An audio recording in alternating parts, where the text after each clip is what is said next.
അവസരങ്ങൾ നിഷേധിക്കുന്ന എന്ന് എനിക്ക് തോന്നുന്നില്ല. ഇതൊക്കെ ഒരു തീരുമാനം വരുന്നതിന് പല പല കാരണങ്ങൾ ഉണ്ടാവുമായിരിക്കും. എന്നെ സംബന്ധിച്ച് ഇതൊരു UDFന് നേതൃത്വം കൊടുക്കുക അല്ലെങ്കിൽ കോൺഗ്രസിന് നേതൃത്വം കൊടുക്കുക എന്നുള്ള വലിയ ഉത്തരവാദിത്തമായിരുന്നു എന്നെ ഏൽപ്പിച്ചിരുന്നത്. ആ ഉത്തരവാദിത്തം ഞാൻ ഭംഗിയായി ചെയ്തു എന്ന് തന്നെയാണ് ഞാൻ കരുതുന്നത്. അതിൽ ജയിച്ചു വന്ന 46 കൗൺസിലർമാരോടൊപ്പമാണ് ഞാൻ.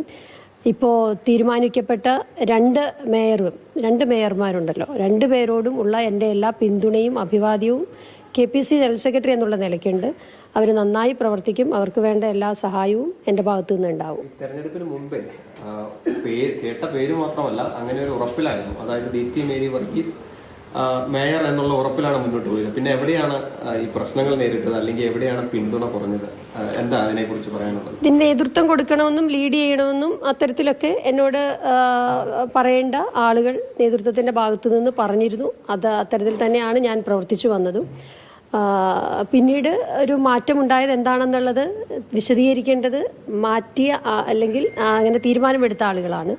അതിനകത്ത് ഒരു ഉത്തരവില്ല. നേതൃത്വം കൊടുക്കുക എന്ന് പറഞ്ഞാലേ മേയറായി അല്ലെങ്കിൽ മേയർ സ്ഥാനത്തേക്ക് തന്നെയാണ് പരിഗണിക്കുന്നത് എന്നാണ് അതിനർത്ഥം. അപ്പൊ എന്തെങ്കിലും ഒരു ചരടുവലിയോ അല്ലെങ്കിൽ എവിടെ നിന്നെങ്കിലും ഉള്ള ഒരു സമ്മർദ്ദമോ വന്നിട്ടുണ്ടോ? അങ്ങനെ തോന്നുന്നുണ്ടോ? അല്ലാതെ ഇത് മാറാൻ അതാണ് ഞാൻ പറഞ്ഞത്. ഒരു തീരുമാനത്തിൽ എന്തെങ്കിലും മാറ്റം ഉണ്ടാകുമ്പോൾ തീരുമാനത്തിന് ചുക്കാൻ പിടിച്ചവരാണത് പറയേണ്ടത്. എനിക്കതിൻ്റെ അകത്ത് പ്രത്യേകിച്ച് ഒന്നും പറയാനില്ല. എന്തായാലും ഈ ഒരു കൊച്ചി നഗരസഭ തിരിച്ചു പിടിച്ച് ഏറ്റവും ഭംഗിയായി ഭരിച്ചു മുമ്പോട്ട് പോകുക എന്നുള്ള കാര്യത്തിൽ ഞാൻ അവരോടൊപ്പം ഉണ്ടാവും. മാനദണ്ഡം ലംഘിച്ചു എന്ന് താങ്കൾ പറഞ്ഞിരുന്നു. ഇപ്പോൾ അജയ് തറയലിനെ പോലെയുള്ള കോൺഗ്രസ് നേതാക്കളും അതേ വാദം ആവർത്തിക്കുന്നുണ്ട്. അപ്പൊ എന്താണ് യഥാർത്ഥത്തിൽ ഇവിടെ കോൺഗ്രസിൽ സംഭവിച്ചത്?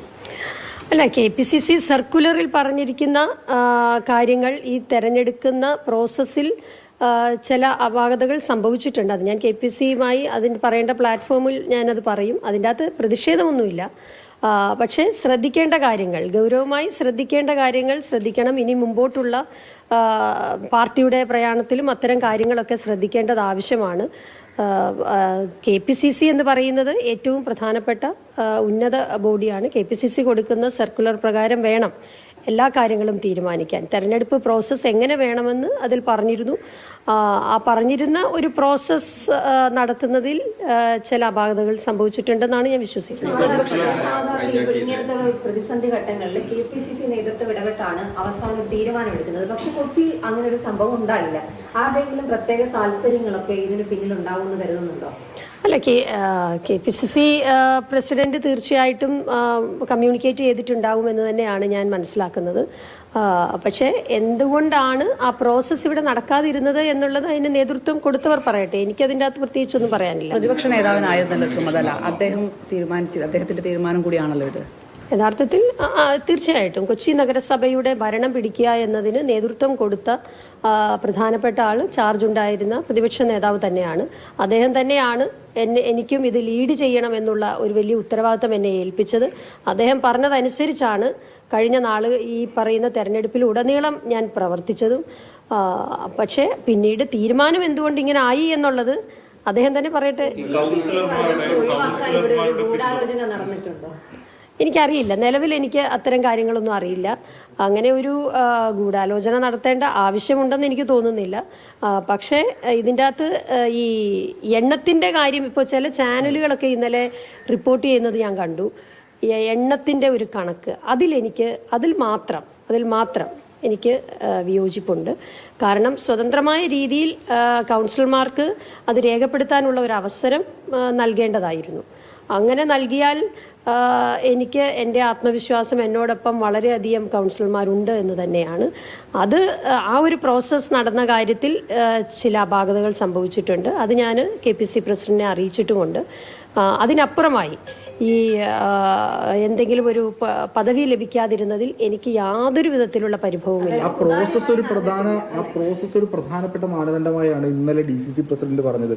കൗൺസിലർമാരോട് ഞങ്ങൾ ചോദിച്ചു, അവരുടെ അഭിപ്രായം തേടി, അതിനുശേഷം ഇങ്ങനൊരു തീരുമാനത്തിലേക്ക് എത്തിയെന്നാണ് പറയുന്നത്. അത്രയും വലിയൊരു പ്രോസസ്സ്, വലിയൊരു അപാകത സംഭവിച്ചെന്നാണ്. അത് അദ്ദേഹം തന്നെ അത് വായിച്ചു നോക്കട്ടെ, ആ സർക്കുലർ വായിച്ചു നോക്കട്ടെ, ഏത് തരത്തിലായിരുന്നു അത് നടത്തേണ്ടിയിരുന്നതെന്ന് അദ്ദേഹം വായിച്ചു നോക്കട്ടെ. അത് ഒരു പക്ഷേ ശരിയായി വായിച്ചിട്ടുണ്ടാവില്ലായിരിക്കും. അതുകൊണ്ടായിരിക്കും.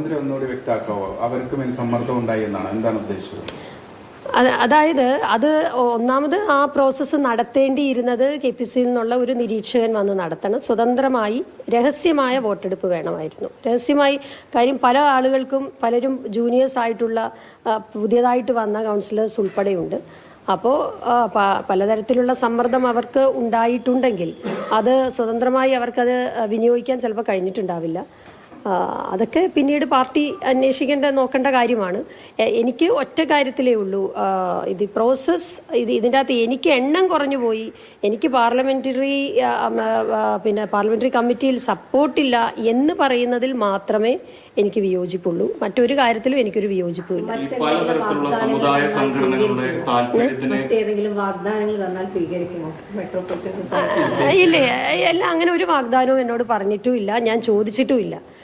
അങ്ങനെ ഒരു വാഗ്ദാനം എന്തെങ്കിലും തന്ന് ഇതിന് പകരമായി വേറെന്തെങ്കിലും തരണം, അങ്ങനെ ഒരു വാദം എനിക്കില്ല. ഞാൻ പറഞ്ഞല്ലോ, ഞാൻ KPCC ജനറൽ സെക്രട്ടറി എന്നുള്ള നിലയ്ക്ക് മാത്രമാണ് ഞാൻ ഇപ്പോഴും എന്നും പ്രവർത്തിക്കുന്നത്. ഇതിന് പകരം മറ്റൊന്ന് തരാം എന്നൊന്നും എന്നോട് ആരും പറഞ്ഞിട്ടുമില്ല, ഞാനത് ആഗ്രഹിക്കുന്നുമില്ല. എന്നോടൊന്നും പറഞ്ഞിട്ടില്ല. അത് MP അങ്ങനെ ഒരു കാര്യം ചിന്തിച്ചിട്ട് പോലുമില്ല, എന്നോട് പറഞ്ഞിട്ടുമില്ല. ദീപ്തി മേരി വർഗീസാണ് മാധ്യമങ്ങളോട് സംസാരിക്കുന്നത്. തത്സമയമാണ് നിങ്ങൾ കണ്ടുകൊണ്ടിരുന്നത്.